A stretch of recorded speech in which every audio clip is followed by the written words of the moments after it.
Ladies and gentlemen, before you assume you know how this story ends, understand this. On Sunday night in Washington, D.C., the trophy did not belong to Alexandra Eala. It belonged to Jessica Pegula, the world number 3, the former champion, the steady surgical American who had lost a set and looked untouchable.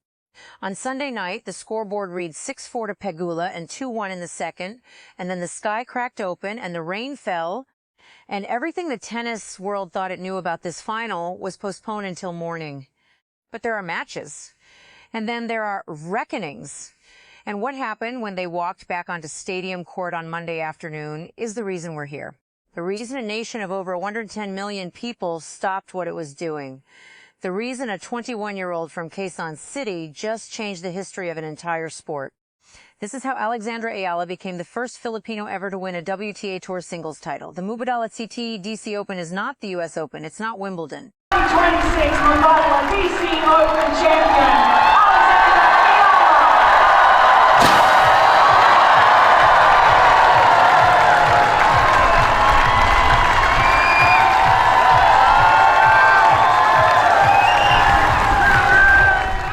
But it is exactly the kind of tournament where careers pivot. A WTA 500 on hot American hard courts 3 weeks before Flushing Meadows, packed with contenders sharpening their edges.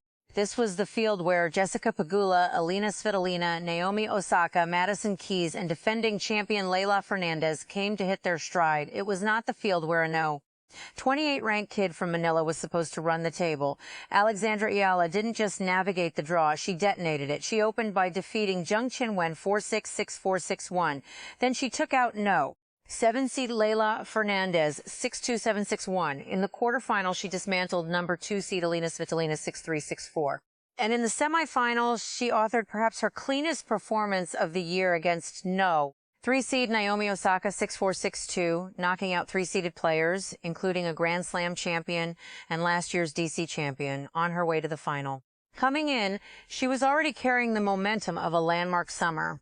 At Wimbledon, she became the first player from the Philippines in the Open era to reach the 4th round of a Grand Slam, beating defending champion Iga Swiatek along the way. But this was different. This was a hard-court final against a top 3 player in her opponent's country on a night when the entire tournament seemed engineered to break her. Waiting on the other side of the net stood Jessica Pegula, the top seed, the veteran, the number 3 player in the world, and the last person on tour who beat Eala. In a close battle in the 2025 Miami semifinals, Pegula edged Eala 7-6, 3-5, 7, 6-3. Pegula didn't just remember. She'd been waiting. The final was supposed to start at noon on Sunday. It didn't. Sunday's final had already endured a lengthy weather delay before Eala and Pegula finally walked onto stadium court. Originally scheduled for noon, the match was pushed back several times as rain moved through Washington. When they finally emerged, the crowd, dense with Filipino flags and hoarse voices, roared like a home fixture in Manila. But Pegula, ever the professional, refused to be rattled. She served with intent, she hit her spots, she weathered the noise. When play eventually began, Pegula made the steadier start and claimed the opening set 6-4. That first set told a specific story. Eala's serve, so often her hidden weapon, wobbled. Her first serve percentage sat right around 63%, respectable, but not enough to keep Pegula off the front foot. Every second serve became an invitation, and Pegula, one of the cleanest returners on tour, kept accepting. Then, at 1-2 in the second set, the sky arrived to save her. The women's championship match between Eala and Pegula was suspended Sunday because of rain and lightning near the Rock Creek Park Tennis Center in Washington. Pegula led 6-4, 1-2 when the players left stadium court, with the match on serve in the second set. Somewhere in that pause, in the hours of tarp and radar screens and hotel silence, the entire final changed shape. When they returned on Monday afternoon, Alexandra Eala walked back onto stadium court like a different person. Not louder, not visibly more emotional, just quieter, more settled. Her feet are lighter, her eyes fixed. The final begins on Sunday, but was suspended by heavy rain and lightning, with Pegula leading 6-4, 1-2. Play resumed at midday on Monday, and Eala took control from there, closing out the match in 1 hour and 45 minutes. Watch the tape closely, and the shift is visible from the very first game of the resumption. Eala started stepping inside the baseline on Pegula's second serve. She stopped chasing rallies and started constructing them. Heavy topspin, forehand cross court again, and then right when Pegula braced for a third, a whipped inside-out backhand into the corner. It was a pattern the Filipina had used all week against Fernandez, Svitolina, and Osaka, and now it was working against the world nub 3. The score inched, then it tilted, then it collapsed. Eala added another break and raced through the deciding set 6-0, winning the final eight games of the match after the rain delay to complete a stunning comeback victory. 8 games in a row against the number 3 player in the world, in her own country. There's a temptation to describe what Eala did as riding a wave, as if this was momentum, not method. But the statistics tell a more disciplined story. Start with the serve. Eala didn't overpower Pegula on first serve percentage. She hovered near 63%, roughly on par with the American. But what happened behind that first serve is where the match tilted. Eala was clinical behind her first serve, winning 84.4% of those points, 38 of 45 to Pegula's 56.5%. Read that again. When Eala got her first ball in, she won nearly 9 out of every 10 points. That is not variance. That is not luck. That is a player who understood, mid-final, exactly where Pegula was standing and started serving into the exact half-meter Pegula didn't want to defend. Then look at the return games. Eala broke Pegula's serve 5 times across 9 breakpoint chances, a conversion rate that hovers around 55% in a Grand Slam quality final. That is elite. That is what champions do. The world number 3 doesn't offer 9 breakpoints to just anyone. Eala not only earned them, she cashed the majority. The rally length numbers explain the rest. In the first set, when Pegula controlled the match, points were long, 7, 8, 9 strokes, and Pegula's flatter, deeper ball was winning them. In the third set, Eala shrank the court. Points ended in 3 or 4 shots. Her forehand became a weapon rather than a rally tool. Her lefty slice serve out wide on the deuce side opened up backhand-to-backhand exchanges she'd already resolved in her head before the ball crossed the net. Unforced errors dropped. Winners spiked. And Pegula, the woman who almost never loses her composure, found herself trying to solve a puzzle whose pieces kept changing shape. The tactical breakdown of this match will be studied in coaching clinics for years, because Eala did not win by playing bigger. She won by playing smarter. She stopped trying to trade with Pegula from the baseline. She started using her lefty geometry, angles into the ad court that only left-handers can generate cleanly, to pull Pegula off her preferred neutral position. Pegula lives in that central corridor 2 feet behind the baseline. Eala dragged her wide, and once wide, she attacked the open court behind her. In the return games, Eala moved up. Not on first serve, she stayed back, blocked deep, and neutralized. But on second serve, she stepped in aggressively, taking the ball early and denying Pegula the reaction time that usually earns her cheap points behind a serve plus 1 pattern.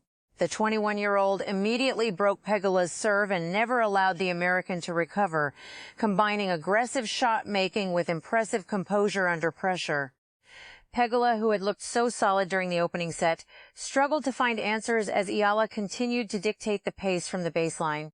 And then, when Pegula tried to shorten points and come forward, Eala's pass shots, particularly the cross-court forehand pass she'd been rehearsing all summer, closed the escape route. Every plan Pegula tried had already been anticipated. Every final has 1 moment. This one had 3. The first came at 3-3 in the second set on serve, with Eala facing a breakpoint that would have almost certainly ended the match. Pegula pushed a return deep to the backhand corner. Eala, at full stretch, redirected it up the line. Winner, deuce. 2 points later, she held. That single defensive to offensive transition rewrote the emotional temperature of the entire arena. The second came at 5-4, serving for the second set. Eala's hands didn't shake. Her first serve percentage in that game hit 100%. She held to love. The third came at 3-0 in the deciding set when Pegula, cracking, sent a routine forehand into the tape. That was the point where you could see it on the American's face, that specific look of a champion realizing the match had already left her hands. Eala never looked back. The Filipino added another break and raced through the deciding set 6-0, winning the final 8 games of the match after the rain delay to complete a stunning comeback victory. The final set represented a dramatic shift from the opening stages as Eala transformed a tightly contested championship match into a dominant finish. For all the brilliance, one flaw in Eala's game still lingers, and if we're honest as journalists, we have to name it. Her second serve remains a vulnerability. Against Eala, she won a modest percentage of second serve points, particularly in the opening set, where the American teed off on every soft delivery. Against higher-ranked, harder-hitting returners like Aryna Sabalenka or Elena Rybakina, that pattern is not survivable. If Eala wants to climb from top 20 into top 10, that second serve needs more variety, more pace, and more kick. It is the single most identifiable technical ceiling in an otherwise complete game. But this is a fixable flaw, and every champion has one. Understand what just happened. Alexandra Eala won her first WTA Tour singles title on Monday, beating top seed Jessica Pegula 4-6, 6-4, 6-0 in the final of the Mubadala DC Open in Washington, D.C. The 21-year-old became the first tennis player from the Philippines to win a WTA Tour singles title. Sit with that sentence, the first in the history of the sport. From a country of 110 million people that has never had a champion at this level, Manny Pacquiao gave the Philippines boxing. Alexandra Eala just gave them tennis. And the ranking implications are seismic. Ranked number 28 at the start of the week, she's projected to break into the world's top 20 for the first time ahead of the U.S. Open. The result also guarantees her debut inside the WTA top 20, marking another major milestone in the rise of one of the most promising young players on tour. 6 months ago, she was curious. 3 months ago, she was a threat. Today, she is a champion, and the tour has to reckon with her not as a rising star, but as a seeded, dangerous, hard-court winner heading into the U.S. Open. The trophy is barely dry, and the next storm is already forming. Alex Eala got a first-round bye at the Canadian Open, which starts this week in Toronto. The Filipino tennis ace, seeded 25th in the WTA 1000 event, will face either Alicia Parks or a qualifier in the second round. This matchup is not to be underestimated. Eala's first meeting with Parks was in the first round of the Australian Open last January, succumbing to a 6-0, 3-6, 2-6 loss. Parks is a fearless first-strike hitter with one of the biggest serves on tour. She doesn't rally, she detonates. If Eala's return position is even a step off, the way it was in that opening set against Pegula, Parks can end points before Eala's tactical brain has time to engage.